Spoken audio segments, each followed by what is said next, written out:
Hello, I'm Randy Swallow with Clark County Television with a special program, Your Voice, Your Vote. We're less than a month away from the November 3rd general election, and the COVID pandemic has altered some of the regular procedures from previous elections, and some voters have questions. Here with the election answers are Clark County's Registrar of Voters, Joseph Gloria, and from District D, Clark County Commissioner Tick Sagerblum. Commissioner, there's three different ways to vote: by mail, early vote, or on election day. How are you and your family planning to vote this year? Well, my wife is actually going to vote by mail. We got the ballots in the mail, and she has some health issues, so it's easy for her to just do it and not have to worry. But I'm going to show up on election day. It's a tradition for me. I like to see what's going on, and you also get a lot more of the campaign literature if you don't vote until the very end. Are you concerned at all with the mail-in vote process? I'm not. I mean, the truth is, we did it in the primary. We did a fantastic job. We've done it forever, and the mail system is fine. But if you are concerned, you can take your mail ballot, to the election site or the pre-election site, and put it there with boxes there too. But the reality is, mail voting has been done forever, and we do a fantastic job. Joe does a great job. Yes, he does. You and your staff have done many, many elections, Joe, and obviously, as the commissioner alluded to, the June's primary kind of maybe gave you a little bit of a test run for November's general election. What did you learn from that process that you'll carry on into November's election? Well, we made a lot of changes so that we could handle the volume in the primary election. So moving to the general election, obviously we've looked at some processes, learned some lessons, and we're going to carry that forward and make sure that we're being more efficient in what we do. We learned that we're going to need more staff because we know we're going to have a high mail turnout, and we want to make sure that we're prepared so that we can count those ballots and get them into the system. Joe, perennially, volunteers have played a large role in a true people's election here in Clark County. How has the volunteer efforts been now with the pandemic this year? It was tough in the beginning, but we notified the county commission that we were having a few problems, and our community partners stepped up, and so did the county commission in getting the word out, and we're looking very, very good now. We're fully staffed, and we'll definitely have an appropriate number of workers to not just staff and sign people in, but also to make sure that they're greeting voters, letting them know as they come in where they can drop their ballot off should they choose to do so, and keeping things disinfected. There's a lot of deadlines, Commissioner, that are associated with the election, and one that has already passed has been the deadline to register to vote using the paper application was on October 6th. Can people still register to vote now that that deadline has gone past? They can, and Joe can clarify this for me if I missed a mistake, but you can go online and register to vote if you have a driver's license anytime up until the very end. And then actually this year you can vote, first time ever, you can actually show up at a polling place and if you have a driver's license and register to vote then. So that's very exciting. We have a lot of procrastinators in Las Vegas, and if they have a driver's license, they can just that last day show up, show the card, and register and vote right then. Tell me about some other deadlines that are staring the voters until November 3rd, Joe. Well, the commissioner hit it on the head. They can still do anything online, but if they expect to receive a mail ballot, they need to do that online registration by the 15th of October.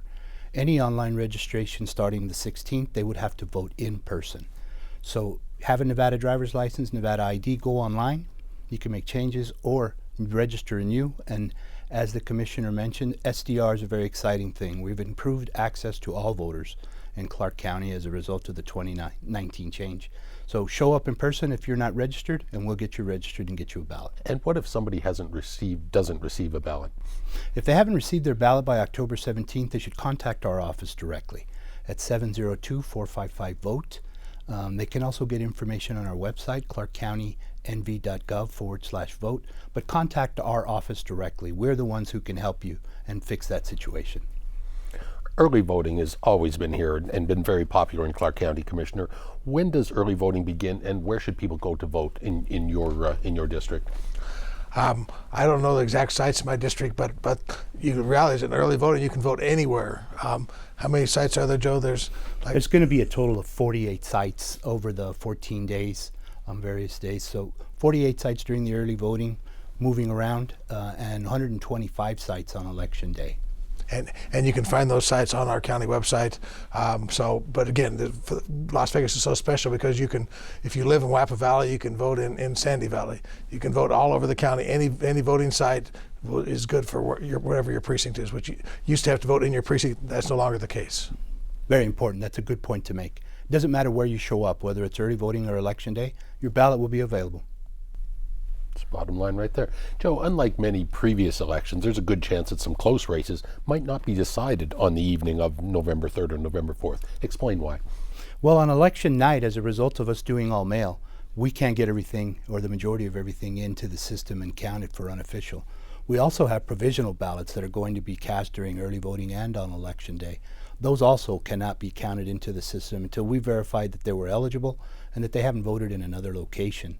So on election night, we'll release an unofficial total at some point that night once the Secretary tells us that all 17 counties have finished voting, which will include all of the in-person for early voting on election day, minus provisionals, and whatever mail we've counted up to that point.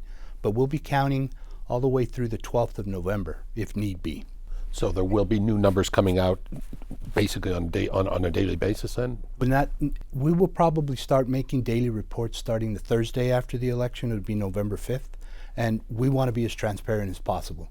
So we'll try to set up a regular time where we're updating the public on exactly what the new unofficial totals are.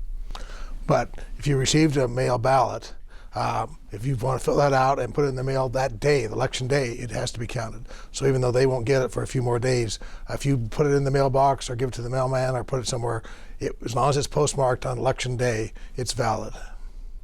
Commissioner, I'm sure a lot of your constituents are asking you questions. What type of questions are they asking you, and what do you want the voters in District E to know and across the county? The main thing is just, are we safe? And I can just tell you, first off, you're going to get a mail ballot, which obviously you're safe because you can do that at your home. If you go to a site, an early voting site or the election day, everything is spaced out. There's absolute precautions on everything. So the machines are wiped down after each person. So we are bending over backwards to make sure that everybody is protected. So this is not something to worry about. But if you're concerned, mail in that ballot. And also, if you show up that day, if you have some kind of disability, there'll be a greeter, and the greeter says, what do you have? If you have a problem, they will take you to the front of the line. So don't fear that you're going to have to stand in line for an hour if you're physically unable. Anything else, Joe? What are the most important things, important messages that you want to get across to voters right now? I think what's most important to voters is vote however you're most comfortable. We strongly encourage people to try to take advantage of that mail ballot because of the pandemic situation that we're dealing with. However, if you choose to vote in person, we're doing everything we can to make sure that the polling places will be safe, that there won't be any disruptions in the process of getting you to vote, and also in providing a drop-off location for those who want to put it through the drop-off box and not through the mail. And get out and vote. Thank you both gentlemen very much, and we appreciate it, and we'll keep an eye on this obviously from now till November 3rd and beyond. And don't forget to vote. Don't forget to vote. The Clark County Election Department is confident that the 2020 general election process will be honest, transparent, and will ensure that all eligible citizens will be able to exercise their right to vote. For more information, visit clarkcountynv.gov/vote or contact the Election Department directly at 702-455-VOTE. That's 8683. Thanks for tuning in to Your Voice, Your Vote. I'm Randy Swallow.